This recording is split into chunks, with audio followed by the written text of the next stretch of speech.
I'm Aaron Fogelman, a veteran of the U.S. Army, and I would like to welcome you to our service. Every year, our veterans group decides on a theme for this service. 8 years ago, immediately following stunning election results, our theme was Remember the Draft. 4 years ago, in a tense period following the next presidential election, our theme was Politics and the Military. And here we are again, immediately following an even more stunning election, and we have stayed with the theme Politics and the Military because it seems so important and pervasive. It is not going away. Hi, my name is Brian Josie, and I'm a former officer in the United States Navy. I wanted to read something that'll sound pretty familiar to anybody that's ever served.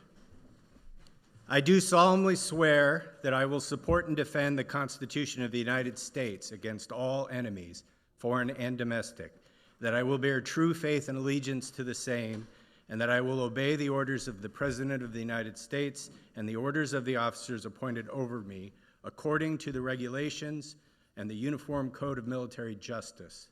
So help me God. Now, within that oath of enlistment is the explicit understanding that service members have to obey orders, but they also have to hold allegiance to the rule of law. The Uniform Code of Military Justice is a set of federal laws that govern the military justice system. In the military, obedience to lawful orders is fundamental to maintaining discipline and order.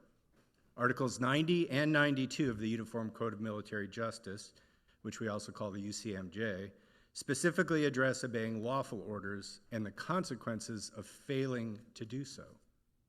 Article 90 of the UCMJ makes it a crime for service members to disobey a lawful command of a superior commissioned officer willfully. A lawful command is an order not contrary to law, regulations, or a service member's rights. Article 92 covers a broader spectrum of disobedience and makes it a crime to fail to obey any lawful order, general order, or regulation, and any lawful order given by a member of the armed forces, or to be derelict in performing duties. It is generally accepted, though, that orders must be lawful, meaning it must relate to military duty, which includes all activities reasonably necessary to accomplish a military mission, or safeguard or promote the morale, discipline, and usefulness of members of a command, and directly connected with the maintenance of good order in the service. It is also understood that uniformed commanders have a specific responsibility to reject an unlawful order. It is important to note that the dictates of a person's conscience, religion, or personal philosophy cannot justify or excuse the disobedience of an otherwise lawful order. And from a legal perspective, any order is presumed to be lawful, and the accused bears the burden of rebutting the presumption. Major General Pat Ryder is a Pentagon spokesman, and he stressed in an emailed statement to military.com that commanders and leaders in the military are, quote, provided with training on the principles, requirements, and legal and ethical responsibilities associated with leadership and command to enable critical thinking and sound judgment when directing or implementing decisions, to include orders. The question had come to the Pentagon in the context of an article that was published this past summer entitled, "What Happens If the President Issues a Potentially Illegal Order to the Military?" We may remember that during the campaign, Donald Trump has repeatedly suggested that he would use federal troops in civilian contexts. Now, there are two congressional acts that might come into play in determining the lawfulness of an order like that. The Insurrection Act dates to the founding of the nation, and it allows the president to deploy federal troops to help individual states combat forces of insurrection. However, the Posse Comitatus Act, passed later on in the 19th century, is very explicit in prohibiting the use of federal troops to enforce civil laws. Ultimately, as in so many cases in our system of government, rules are not explicit, and there is a great deal of latitude that depends on the individual's judgment and commitment to the spirit of our nation when deciding what is a lawful or an unlawful order. I know from personal experience that our junior officer corps is specifically educated on the concept of unlawful orders and is empowered and even expected to refuse to deploy their units when that critical decision is appropriate and justifiable, the decision not to deploy troops. The training focuses on ethical concepts, impacts, and understanding in a way that ultimately promotes and leads to ethical decision makings. I can only hope that if the leaders of the military are asked to take actions that are obviously inappropriate and unlawful, they can lean on established military legal precedents as well as their own moral compass and do the right thing. In the Army, we learned a new definition of diplomacy. Diplomacy was telling someone to go to hell and having them come back and ask for directions or even thank you for it. It's pretty good if you can do that. More on diplomacy later. At the UUSG Veterans Day service 4 years ago, following a huge election, I discussed the history of mutiny in the United States Armed Forces, or the lack thereof, and noted that there's a long history and entrenched political and military culture in this country suggesting that if there's a problem with a change in power following an election, it probably won't come from the military.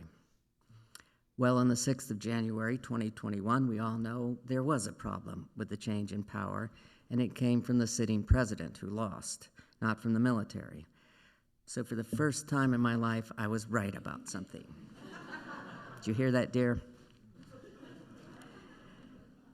Here we are again, discussing politics and the military after another huge election.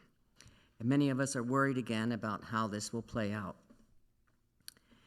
We have a tradition and a system in this country of at least formal separation of the military from politics, as well as civilian control of the military. And so far, there's a consensus in an otherwise divided country that this should continue. Yet, believe it or not, there is another tradition or strain of thought and action in the U.S. military you might not know about. While mutiny and direct intervention in politics are taboo, there are times when disobedience is called for. In fact, the Army taught me how to disobey. Now, wait, that can't be right. The military teaches blind obedience in order to produce an effective fighting force, correct? Well, no, it doesn't. So when do we disobey? The military is sworn to uphold the Constitution, as we heard from Brian. So if you receive an order that undermines it or is otherwise unlawful, it's time to disobey. According to the UCMJ, we must all obey only lawful orders. So if ordered to commit a war crime, you should disobey. A very difficult thing to do that might require extreme courage and lead to severe punishment or even death for you and others. Now, I was never in combat, so it's easy in some ways for me to talk about disobedience in this manner, but I was often in severe situations with important missions, careers, and to some extent, livelihoods at stake. Under these conditions, I and others sometimes disobeyed. If a local commander or individual saw a better way to accomplish the overall mission, they disobeyed strict orders. In fact, if you did it at the right time and the right way, you could say and do almost anything if you used diplomacy. And in doing so, you could be very effective in accomplishing the larger mission. I practiced this and accepted it from those below me in rank who sometimes turned the tables on me. An example involving me, while I was in the Signal Corps in Germany, a long time ago, we had a major problem interfacing our tactical military equipment with German civilian equipment, which we needed during maneuvers. The Bundeswehr, the German military, and U.S. Army requirements demanded that we wind through impossible bureaucratic chains of command and hierarchies to get anything done to help out with that problem. So I refused and instead worked directly with low-ranking German civilians in telecom centers, the individuals who were the actual middlemen who worked with our stuff. I found that if you gave them sea rations and American peanut butter, some people use Jim Beam whiskey, these guys would do anything for you. This reduced the time to get our tactical telephone and teletype circuits in southern Germany operational in the field from 3 days or never to 1 hour. At a briefing later, a high-ranking German signal officer's neck vessels were bursting when he learned what I had done. But there was nothing he could do about it because everyone in the room knew it worked. Others did the same thing, and in fact, we followed a streak of disobedience that runs throughout the history of the U.S. and other militaries. So what does all this mean? Maybe it means a certain amount of disobedience has made the military more effective. If you do it at the right time and in the right way, a way that has a chance of actually doing some good, then sometimes disobeying someone in authority can be effective if you use diplomacy. That is, telling them to go to hell and having them ask you for directions. I am Lynn Steele. I am a Vietnam combat veteran in the artillery in the Central Highlands in the boonies with a fire base. Peter Cole wanted us to talk about the politics involved in the draft. So I volunteered to do it using my ancestors and my story to talk about the history of the draft. So this is a picture of my 6th great-grandfather, Chadwell, who was called up to service during the Revolutionary War as part of the militia in Virginia. He did supply work for the Continental Army itself. I have 24 ancestors who were in the Revolutionary War. Only 2 were in the Continental Army. The rest were militia. Next. My 4th great-grandfather, Romine, was in a militia in Tennessee. Our young nation kept that same kind of system, the militia system, where most able men in your local area were expected to get trained and be available to be called up to be part of the local militia or be called up for the work or needs of the nation. It is part of the well-organized militia that is mentioned in the Second Amendment to the Constitution. Then I had 2 grandfathers who were in the Civil War.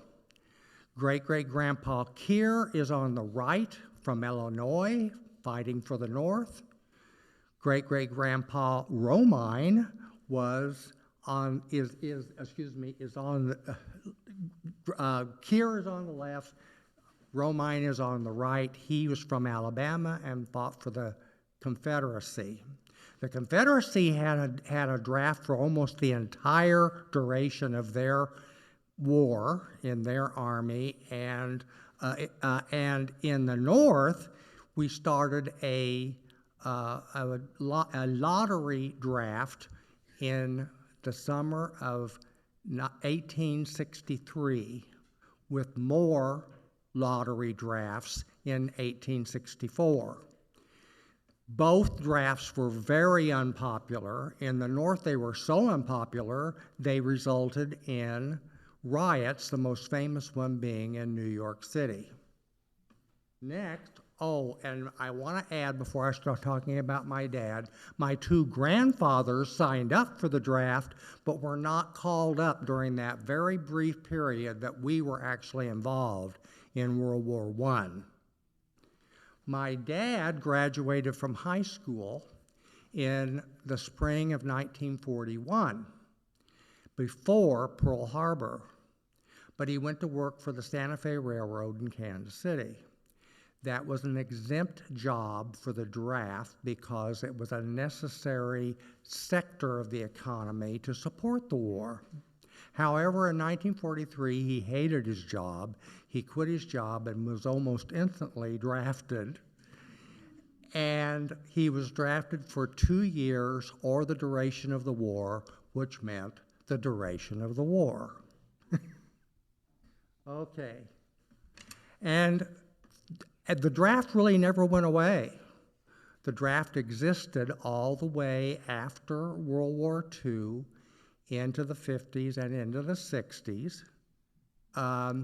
A young man, besides other exemptions and deferments, a young man could be exempt if he got married. But in 1965, with the increased demand of troops for the Vietnam War, a man had to have a child in the household to be exempt for the draft. In 1968, it changed yet again with an executive order saying that local draft boards had to continue giving deferments for undergraduate college work, but it was up to them to give deferments for graduate work. I finished my master's in the May of 1968 and wasn't to start my PhD program until the fall of 1968, and I got exposed to the draft that summer. Lona and I were married, but we did not have a child, so I was drafted into the Vietnam War. and I served with a artillery unit in the Northern Highlands in Vietnam as fire direction control. The draft continued even after I was in Vietnam, but we went to a lottery system in December of 1968, hoping that would make the draft a little more popular. It did not. So when the Vietnam War began to unwind, the draft was suspended in January of 1973. But the selective service still exists. So young men, when they turn 18, must register for the selective service and remain registered until they turn 26, even today. I am personally bitter about being drafted. I feel like I was a prisoner of bad political decisions that forced me to be in a war that I feel was a tragic mistake. You can go to the next slide. Here I am pointing at my cousins from Illinois, by the way, cousin's name, among the 44 I honor with much emotion when I visit the Vietnam Veterans Memorial in Washington. It is all so sad. But the memorial has been very helpful to me to heal from the trauma of the war and recognize the sacrifice we all made. There's a talk by some veterans and community service groups of creating a mandatory service requirement for young adults, both men and women. But the draft has been suspended for 50 years, and I hear no clamor for a required service, especially among those of draft age. There's no way to predict if we will have a sudden need for military defense of ourselves or our allies, or an increase in the need for community action to prepare for or repair after the more and more damage caused by climate change. But the draft was never popular, even when it was accepted as being necessary. So for now, I think there will be no push to restore the draft anytime soon. In July of 1973, the United States military adopted the all-volunteer force, ending the longest uninterrupted period of conscription in our nation's history. Since then, the young men of this country have been obligated to sign up for the selective service upon turning 18, but the idea of an actual draft seems foreign to most young people. At the same time, the idea of serving voluntarily in the military is also not on the minds of young people today. One poll conducted by the Pentagon found that fewer than 10% of Americans aged 16 to 21 would consider joining the military. Still far fewer actually go ahead with pledging an oath to the Constitution. Considering this reality, the armed forces have, for a long time actually, allowed the enlistment of immigrants into the armed forces. During my years of service in the Army, I worked with a few soldiers who were foreign nationals, serving in an effort to gain U.S. citizenship. As a platoon leader, I was assigned a driver for my M113 armored personnel carrier, and after the first driver was busted for drug use, Specialist Wilmer Massenet was assigned the job of operating the vehicle. Massenet was a very conscientious driver, working hard to be a good soldier, but also forging a path toward United States citizenship. Wilmer was a citizen of Spain and had chosen to enlist in our Army to have a path to become a U.S. citizen. During the time he was assigned as my driver, I had to help him work with the Army Judge Advocate General Corps, the officers there, because Spain was calling on him to return and serve in their army. This was late 2000, early 2001, and Spain still had conscription, which they would later abolish in 2002, not that we knew that at the time. Massenet had worked hard, he had been promoted, he had otherwise served honorably for our country rather than his own. He had been sent to America for basic and advanced training, assigned then to Germany to serve, eventually deploying with my platoon to Kosovo for peacekeeping operations. He did all of this in the hopes of earning citizenship, but without any guarantees. Another soldier in our company was Private First Class Jesus Nerio. He was a citizen of a Central American country. Sadly, I can't recall which one, but he drove an armored combat earth mover for another platoon in the company. He was working hard towards U.S. citizenship and had enlisted with the intent of using military service as a pathway to his goal. Along the way, he served honorably and even sought to advance himself by taking correspondence courses, no internet then, for college credit. He came to me for help with his math course, and he shared stories of growing up in a place where schooling was not guaranteed for all children. Both Massenet and Nerio were willing to endure the hardships of service for a prize they valued so much, U.S. citizenship. Closer to home, UUSG's own Laz Escalona could not be here today, enlisted in the Army while he was not yet a citizen. Having left Cuba with his family at age 7, they came to America seeking freedom. At age 17, he saw the Army as a way to earn an education and serve the country that had given his family so many opportunities. Like many soldiers, he saw enlisting as a means to break away from a life of low wages, which many immigrants face. His not being a citizen would not deter him from stepping up to serve the country he loved. His service supported a country that does not always embrace immigrants, but ends up being enhanced by the contributions of those immigrants and not only culturally, economically, but also militarily. Now, federal law allows foreign-born individuals who serve on active duty or in any reserve component to naturalize and secure U.S. citizenship after completing 1 year of honorable service during peacetime or immediately if serving during designated periods of hostility, such as the war on terrorism.